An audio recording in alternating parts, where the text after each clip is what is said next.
Selamat pagi anak-anak semua. Berjumpa kembali bersama video pembelajaran kelas 6. Saat ini kita akan mempelajari tema 3, tokoh dan penemuan, subtema 2, penemuan dan manfaatnya. Baik, sekarang kita perhatikan, ini adalah gambar televisi. Pasti semua anak-anak ibu mempunyai televisi di rumah, bukan? Tahukah kamu siapa penemu televisi? Televisi ditemukan oleh John Logie Baird. Nah, prinsip kerja televisi itu secara umum adalah mengubah sinyal elektronik dan magnetik menjadi gambar dan suara. Kata televisi merupakan gabungan dari bahasa Yunani, yaitu tele, artinya jauh, dan bahasa Latin visio, artinya penglihatan. Sehingga televisi dapat diartikan sebagai alat komunikasi jarak jauh yang menggunakan media visual atau penglihatan. Nah, sekarang kita perhatikan di buku siswa halaman 61 ada di situ teks yang berjudul Si Kotak Ajaib. Nah, Ibu ambil di paragraf pertama. Kita perhatikan di paragraf pertama ada kalimat yang bercetak miring. Nah, kita perhatikan ya. Nah, di kalimat kedua, penemu yang pada kesempatan itu untuk pertama kalinya. Lalu ada lagi di kalimat yang ketiga, di depan para bapak-bapak dan ibu-ibu. Lalu di kalimat yang keempat, lalu televisi kemudian terus berkembang. Nah, ini adalah kalimat tidak efektif. Apa itu kalimat tidak efektif? Kalimat tidak efektif adalah susunan kata yang tidak mengikuti kaidah bahasa secara baik dan benar. Nah, tadi di kalimat yang kedua kita temukan kalimat tidak efektif. Sini perhatikan, ia adalah penemu yang pada kesempatan itu untuk pertama kalinya menunjukkan bahwa gambar hidup dapat ditransmisikan melalui pesawat yang sekarang dikenal sebagai televisi. Nah, ini adalah kalimat tidak efektif ya anak-anak. Nah, maka kita akan mengubahnya menjadi kalimat efektif, yaitu ia adalah penemu untuk pertama kalinya. Nah, di sini yang pada kesempatan itu kita hilangkan ya, karena itu sangat tidak efektif. Nah, menjadi kalimat efektifnya, ia adalah penemu untuk pertama kalinya menunjukkan bahwa gambar hidup dapat ditransmisikan melalui pesawat yang sekarang dikenal sebagai televisi. Nah, sekarang kita perhatikan di kalimat yang ketiga. Kalimat tidak efektifnya kita temui, Baird mendemonstrasikan televisi di depan para bapak-bapak dan ibu-ibu di Royal Institute London untuk pertama kalinya pada tahun 1925. Kita perhatikan di sini kalimat yang dicetak miring di depan para bapak-bapak. Nah, para itu menunjukkan lebih dari satu. Nah, bapak-bapak juga menunjukkan lebih dari satu. Begitu juga dengan ibu-ibu. Nah, ini sangat tidak efektif. Maka kita harus menghapusnya salah satu. Kita lihat kalimat efektifnya menjadi Baird mendemonstrasikan televisi di depan bapak-bapak dan ibu-ibu di Royal Institute London untuk pertama kalinya pada tahun 1925.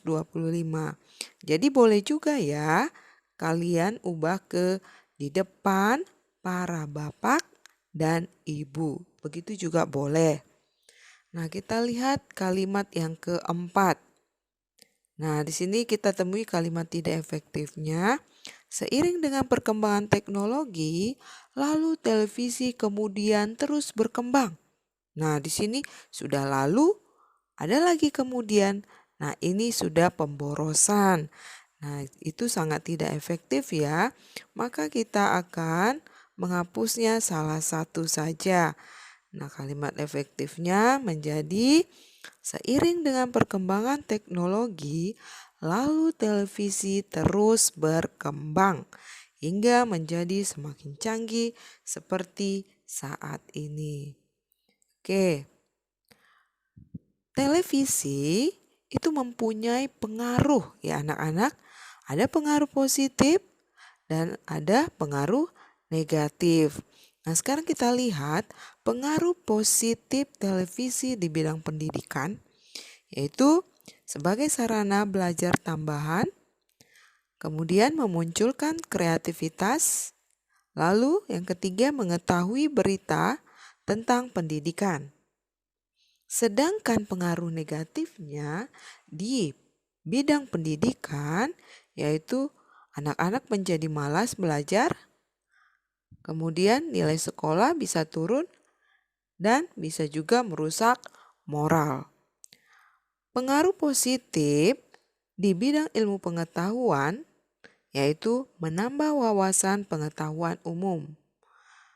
Dan pengaruh negatif televisi di bidang ilmu pengetahuan yaitu mendapat ide penipuan, kemudian mendapat ide menjual barang ilegal atau merugikan.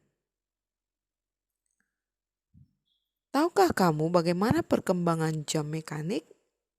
Apa manfaat dari temuan jam tersebut untuk kehidupan sehari-hari? Sekarang kita lihat ya, perkembangan jam mekanik itu mulai tahun 1430. Pada saat itu masyarakat Eropa mengenal jam yang menggunakan pegas.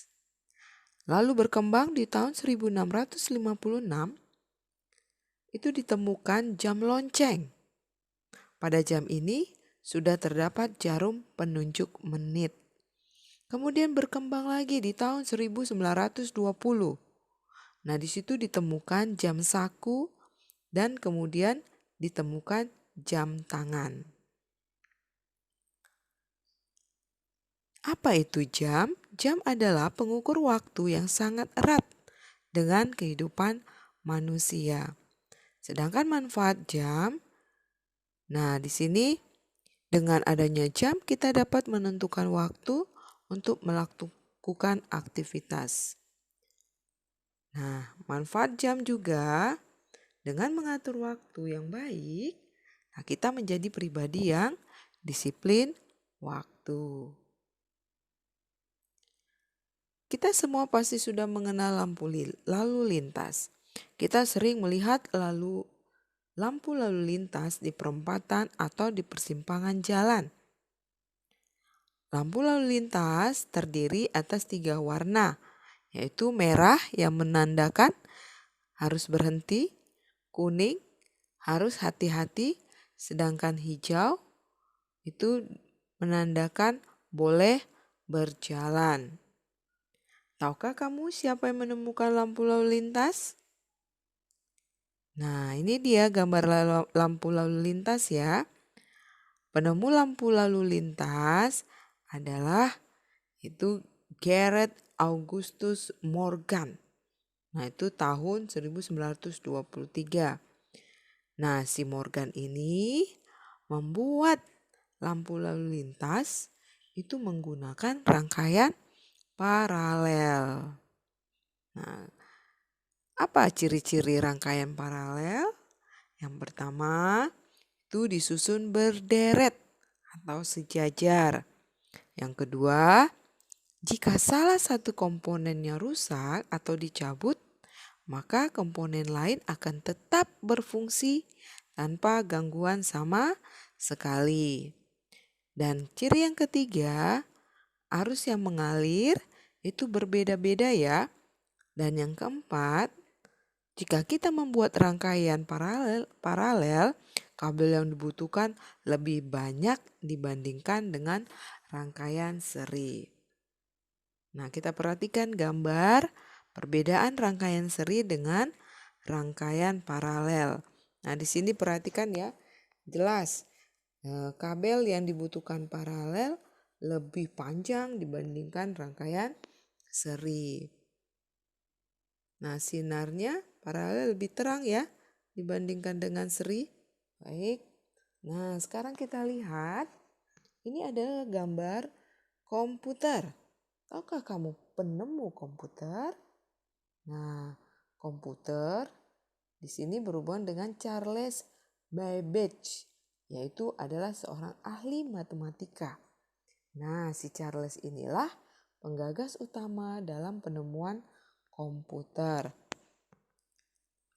Mesin penghitung yang ia temukan adalah kalkulator otomatis pertama. Nah, Babbage terkenal dengan julukan Bapak Komputer. Nah, kita lihat perkembangan komputer. Sini ya. Wah, mulai dari tahun 500 sebelum Masehi. Nah, di situ sudah ada alat hitung tradisional namanya abakus. Lalu di tahun 1821 komputer pertama ditemukan. Lanjut di tahun 1939, nah komputer listrik sudah dibuat. Di tahun 1971, email yaitu electronic mail atau surat elektronik pertama berhasil dikirim. Kemudian di tahun 1973, komputer pertama menggunakan keyboard dan mouse.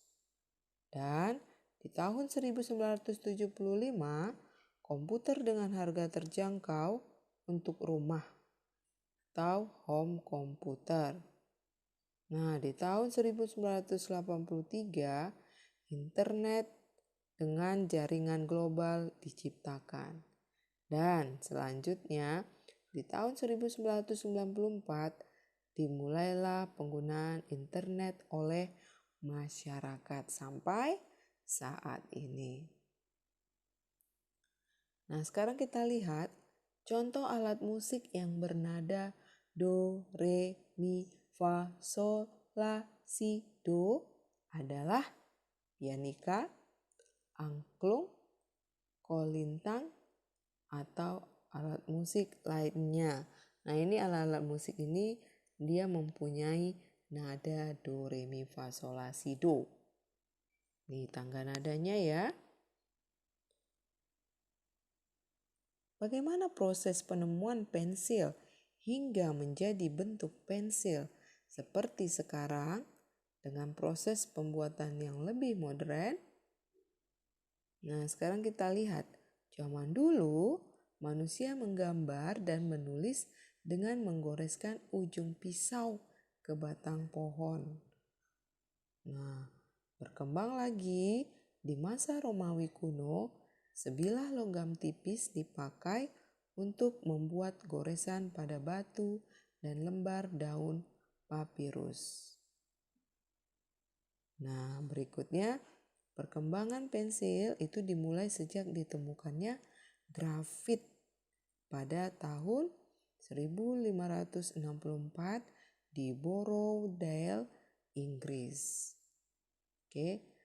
Nah, di sini kita perhatikan ada kata yang bercetak miring. Zaman. Zaman adalah kata tidak baku. Yang bakunya adalah zaman. Lalu di sini ada juga dipakai.